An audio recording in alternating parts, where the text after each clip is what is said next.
Pag nasa 30 pataas ka na, nasa gamit pang bahay or gamit pang bata na lang ikaw kikiligin. Nakarelate ka ba sa akin?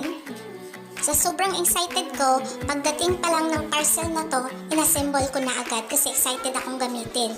M16 plus Joybos map pala ito. Ang kinaganda dito, nakaseparate ang malinis na tubig sa pinagpigaan niya na madumi. Sunlocks pala yung ginamit ko pang disinfectant kasi may aso kami na pumapasok dito sa bahay.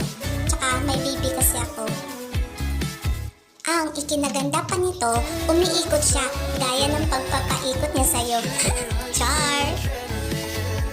Super bended ito kahit ganyan kababa yung space na higaan ninyo is kaya niyang linisin.